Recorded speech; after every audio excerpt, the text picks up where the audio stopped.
Hey, donc on est reparti et là on va voir un petit peu ce qu'on peut mettre à l'intérieur de ces fameux programmes en bash. Donc on va regarder un peu ça et au début j'aimerais parler un peu des variables particulières que vous pouvez utiliser dans le programme. En fait, je vais commencer par vous dire, lorsque vous tapez par exemple mkdir dossier, en fait dossier c'est un paramètre qui est donné à mkdir, d'accord? Alors comment vous voyez bien que mkdir a besoin d'un paramètre pour fonctionner. Si vous utilisez mkdir tout seul, il vous dira opérande manquant. Saisissez mkdir help pour plus d'informations. Alors, on va essayer de faire exactement la même chose avec mdr. Vous voyez que mdr, pour l'instant, ne fait rien.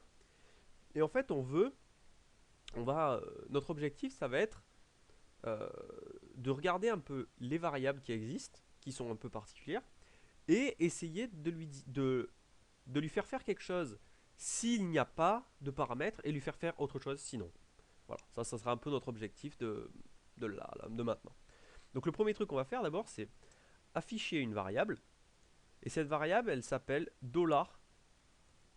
$dièse. $dièse, en fait, c'est une variable qui va contenir le nombre de paramètres donnés au programme. Ici, vous voyez, je lance juste MDR et il met 0. Il y a tout simplement 0 paramètres. Si je mets maison, espace, MDR espace maison, il va dire 1. Si je mets MDR espace béton bateau, il va dire 2, etc. D'accord? Donc en fait, la variable $dièse contient le nombre de paramètres donnés au lancement du programme. Donc en fait, c'est cette variable qu'on va utiliser. Et cette variable, on va l'utiliser dans un if pour définir ce que doit faire le programme. C'est-à-dire, notre objectif, c'est de quitter le programme si il se passe quelque chose. Et ici, ce quelque chose, ça sera tout simplement si. Ici, on va dire que le programme nécessite deux arguments. Donc ce qu'on va faire, c'est un if.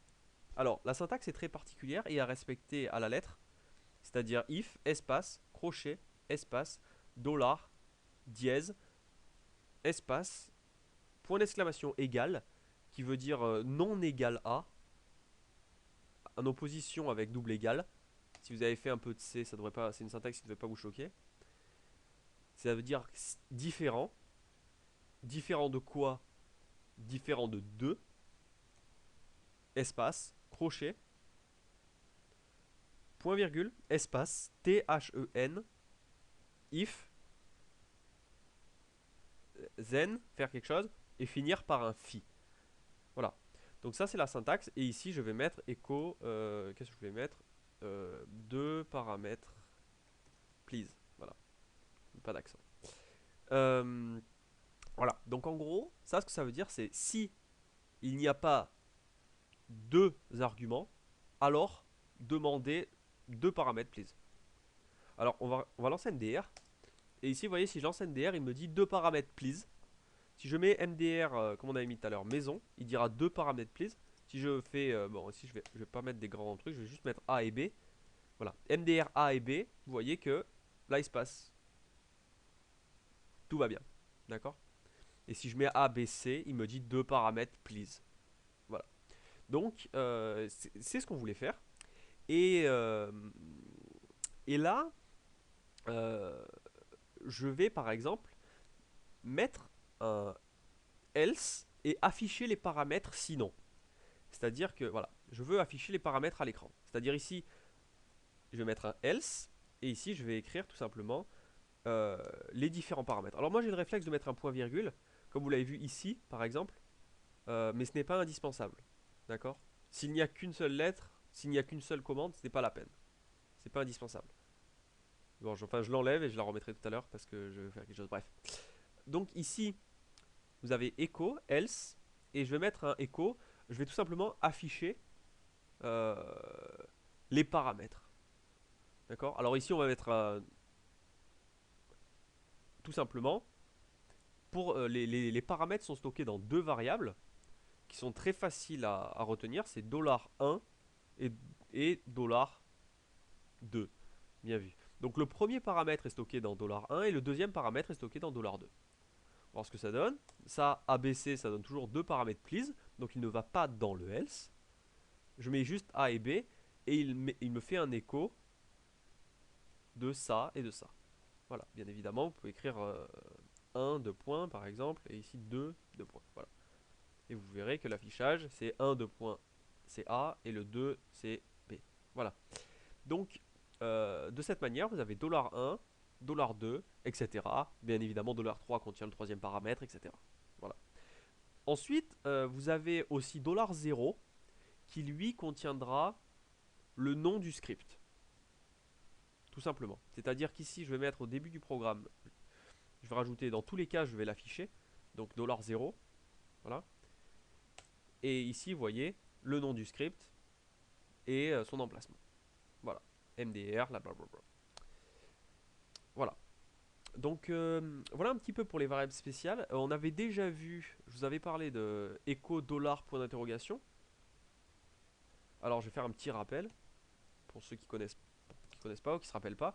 Si je fais un echo bonjour par exemple, j'ai pas réussi à l'écrire. Echo bonjour, la commande bonjour s'affiche. La commande bonjour s'affiche. La commande echo bonjour s'exécute et affiche bonjour. D'accord. Et ensuite, vous pouvez utiliser $point d'interrogation pour afficher le retour de la commande echo bonjour. C'est-à-dire qu'en fait, il stockera 0. Ok.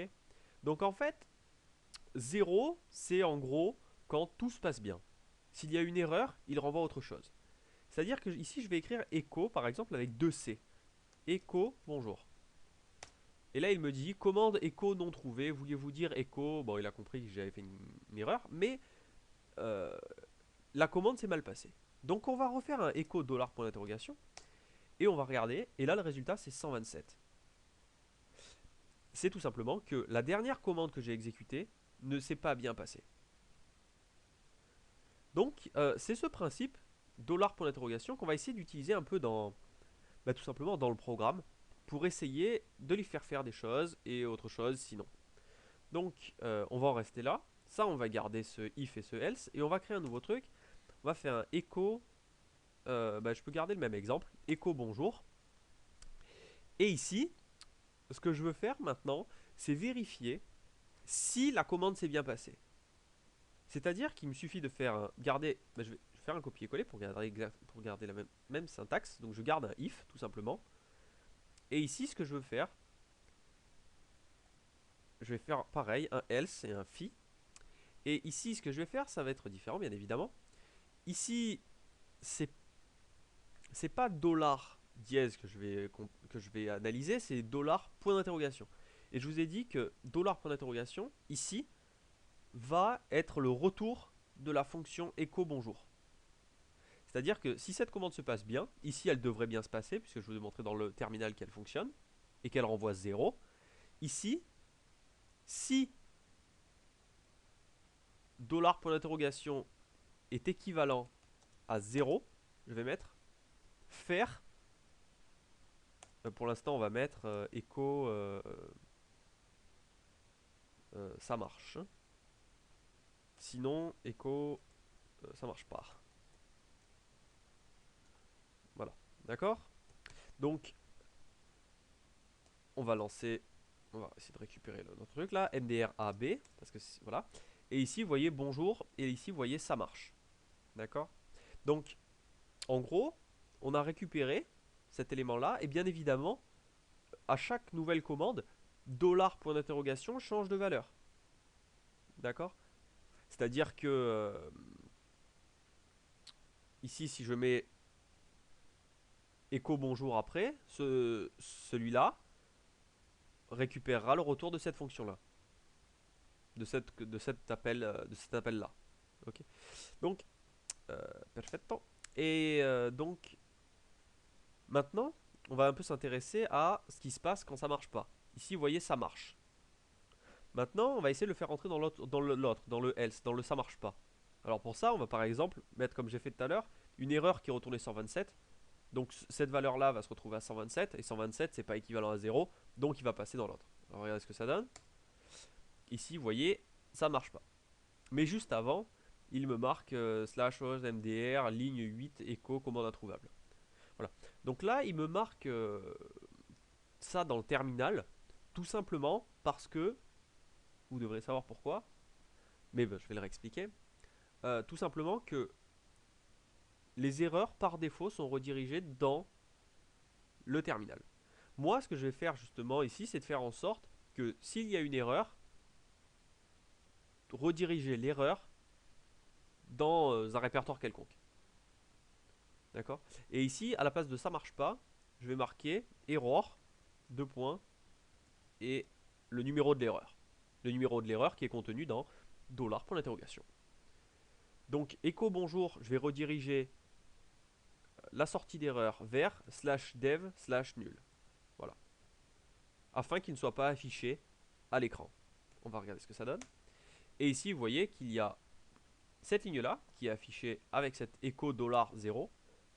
Les deux paramètres, comme il y a deux paramètres donnés au programme A et B, j'ai bien le else ici qui s'affiche. Et ensuite, il exécute cette commande qui redirige,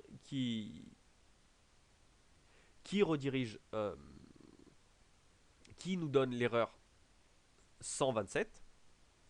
Ensuite, il rentre dans le if, il exécute ceci et rentre dans le else. Maintenant, vous avez vu que le $point d'interrogation est égal à 1 et non pas à 127. Pourquoi? C'est parce que, comme je vous ai dit tout à l'heure, à chaque exécution de commande, il change de valeur. C'est pour cette raison qu'il faut faire attention lorsqu'on utilise ce principe-là. C'est de sauvegarder cette information pour pouvoir la réutiliser. Par exemple dans une variable. Parce que comme je vous ai dit, à chaque fois qu'il va faire quelque chose, cette valeur va changer. Et si elle change trop rapidement, bah, tout simplement, vous pouvez pas la stocker ou la réutiliser. Donc c'est pour ça, par exemple, qu'il faut créer des variables. On va créer par exemple une variable retour. Alors, bien évidemment, retour égale. Ici, je vais récupérer ce truc-là.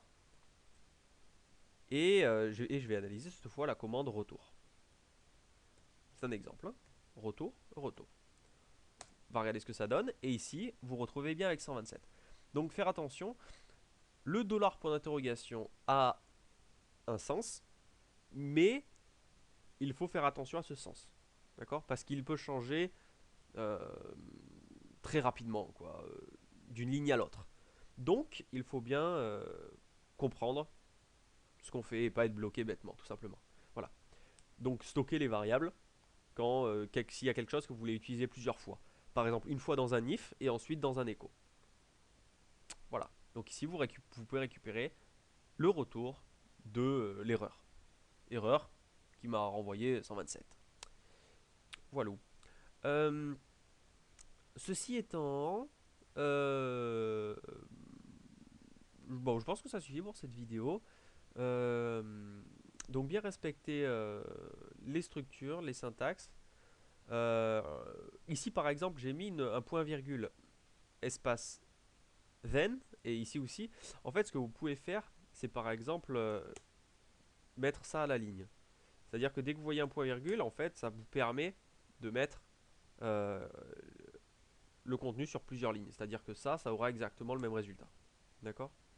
Après, voilà. Il y a quelques petits trucs de syntaxe que vous pouvez modifier, personnaliser ou faire un peu ce que vous avez envie. Maintenant, juste un petit truc avant de terminer. Par exemple, si je fais un MDRA, il m'exécute cette ligne-là, qui m'énerve. Alors je vais la commenter déjà, parce que j'ai envie que ça soit plus propre. Et là, il me dit deux paramètres please, et il me dit error 127. Là, par exemple, ce que j'ai envie de faire, c'est que s'il n'y a pas deux paramètres, il affiche ça, et ensuite il continue le programme. Moi, ce que j'ai envie, c'est qu'il quitte le programme. Et pour ça, il faut utiliser la commande exit. Alors, exit, espace, Et vous mettez après tout simplement le chiffre ou le nombre que vous voulez retourner au programme. C'est-à-dire ici, si je fais un return 2, que je lance un NDR A, il va quitter le programme, mais il va également retourner la valeur 2. Et en utilisant, toujours pareil, echo dollar point d'interrogation, vous retournez, vous récupérez la valeur 2, en fait. Et bien évidemment, si j'utilise un exit 2 ici, je peux mettre à la fin, faire propre, un exit 0, qui voudra tout simplement dire, le programme s'est passé sans encombre. Ici, par exemple, je peux mettre un exit 1, je vais mettre exit 1 ici, et ici, un exit, oups, et ici, je vais mettre un exit 2, par exemple. Vous voyez? Donc si tout se passe bien, retournez 0. Retournez 0. S'il n'y a pas de deux paramètres, retournez 1. Si la commande, ici 9, s'est mal passée, retournez 2. Ok. Donc ici, là, je mets un MDRA, tout simplement. Vous comprenez bien qu'echo dollar point d'interrogation, ça sera 1. Si je fais MDR, alors je reviens. MDRAB, d'accord, le résultat de echo dollar point d'interrogation, ça sera 0. Ah non, je me suis trompé en fait. Ici, bien évidemment, le exit 2, bien évidemment, il est là. Alors, soit vous pouvez garder ce principe-là, donc bien évidemment, le exit 2, il doit être là, mais, ou alors vous modifiez ici, mettant ne pas égal A. Bien évidemment, ça n'a aucun sens de retourner exit 2 si ça marche, hein. Je me suis planté. Donc, le MDRAB va retourner 2. Ok. Parce que j'ai voulu changer de syntaxe, mais d'habitude, en général, préférez cette syntaxe-là. Alors ici, j'ai voulu montrer les deux, donc le double égal, pour vous montrer au moins l'utilisation du double égal, mais préférez le non égal à. Voilà, tout simplement parce que ça vous permet de faire en premier quand ça va pas, et après ce qui se passe quand ça se passe bien. Voilà. Par exemple ici, vous voyez que la syntaxe, d'abord vous faites ce qui va pas, et vous mettez un exit. C'est pour ça que là, ça m'a choqué. Par réflexe, j'ai marqué en haut. Donc voilà. Mais bon, en tout cas, la logique est différente, mais c'est important de comprendre les deux types de structures, quoi. Voilà. Parce que de temps en temps, vous n'avez pas forcément besoin d'un else. Donc, vous pouvez juste mettre ça, quoi. Bref. Quoi qu'il en soit, vous pouvez récupérer, donc, et ici, la fiche exit 2. Donc voilà. Et dans l'exemple où tout se passe bien, il faut enlever le C là, et refaire un MDR AB, et ici, il renvoie bien 0. Voilà. Voilà donc en gros le début des petites manipulations qu'on peut faire avec des if et un peu contrôler les différents types de variables que l'on peut contrôler, etc. Donc voilà, c'est tout pour cette vidéo et puis je vous dis à très bientôt.